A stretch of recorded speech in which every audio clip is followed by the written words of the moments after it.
আসসালামু আলাইকুম, আপনারা সবাই কেমন আছেন?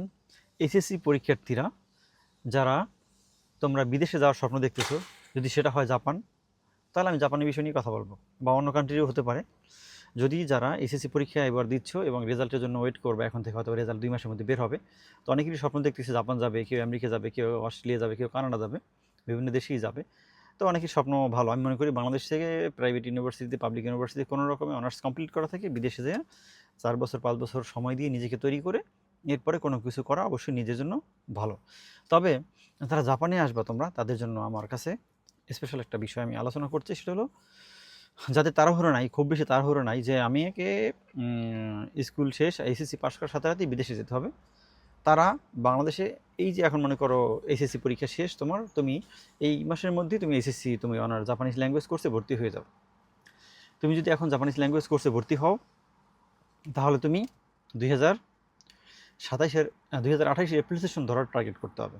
2027-এর অক্টোবর তুমি ধরতে পারবে, বাট আমি মনে করি ধরার দরকার নেই। কারণ তুমি যদি 2028-এর এপ্রিল সেশনে আসো, তাহলে এখন থেকে তোমার প্রায় 1.5 বছর সময় তোমার হাতে থাকবে। এই 1.5 বছরে তুমি বাংলাদেশ থেকে এন্ট্রি করে আসো, তুমি বাংলাদেশ থেকে এন্ট্রি করে আসো, তাহলে জাপানে আসার পর কী হবে, তোমার 1 বছরের ভিতরে N2 পাস করতে পারবা। তখন তুমি ভালো একটা ইউনিভার্সিটিতে এখানে ভর্তি হতে পারবা, এবং সেটা তোমার লাইফের জন্য অনেক বড় সাপোর্ট হবে, যেটা তুমি কল্পনা করতে পারবে না যে কত বড় সাপোর্ট এটা, তুমি যে বাংলাদেশ থেকে এন্ট্রি করে আসতে পারো। ওকে। আর এছাড়াও যদি দেখা গেছে যে কেউ না, আমার এত সময় নেই, আমি 2027-এর অক্টোবর সেশনেই যাব, তাদের জন্য পরামর্শ থাকবে অবশ্যই তুমি যে সময় আছে এর ভিতরে N4 কইরা তুমি N3-র কাঞ্জি পড়ে বাংলাদেশ থেকে আসো, তাহলে তুমি মোটামুটি কিছুটা সাপোর্ট পাবা। আসার পরে পরে তুমি এখানে N3 পাস করতে পারবা। তাহলে তুমি একটা ইউনিভার্সিটিতে বা ভালো একটা সেনমান কাকুতে মানে ডিপ্লোমা সেনমান কাকুতে ভর্তি হওয়ার জন্য তুমি সুযোগ পাবা। কিন্তু কোনো রকমে শর্টকাটে পড়াশোনা করে অক্টোবর সেশনে যদি জাপানে আসো, তাহলে ফিউচারে কিন্তু ভালো হওয়ার সম্ভাবনা কম, ভালোর থেকে খারাপটাই হওয়ার সম্ভাবনা বেশি। এই কারণে আমি অনুরোধ করব তোমাদের কাছে, এবং হাত জোর করে বিনীত অনুরোধ করব যে তোমরা বাংলাদেশ থেকে আসার আগে অবশ্যই তোমরা N3 করে আসো। যারা এখন এইচএসসি পাস করবা, তারা 2028 এপ্রিলে আসো এবং N3 পাস করে আসো। দেখবা জাপানের লাইফ যেরকম মানুষ বলে ফেসবুকে অনেক সমস্যা, সেই সমস্যাটা তোমাদের ক্ষেত্রে থাকবে না, তোমাদের ক্ষেত্রে একটু অন্যরকম হবে। কিন্তু এই মশা মশা ডিস্টার্ব করে, জাপানে কিন্তু মশা যা।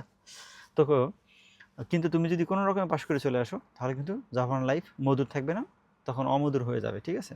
এটা ভালো থাকবে না। আর এই জন্য যারা এসএসসি এখন পাশ করবা বা পরীক্ষা দিছো, তো তাদের জন্য পরামর্শ থাকবে তোমরা একটা লং পরিকল্পনা করো, বাংলাদেশ থেকে 1 থেকে 1.5 বছর পড়াশোনা করে N3 করে আসো দেশ থেকে, দেখবা এখানে আসার পরে তোমার লাইফটা সুন্দর হবে।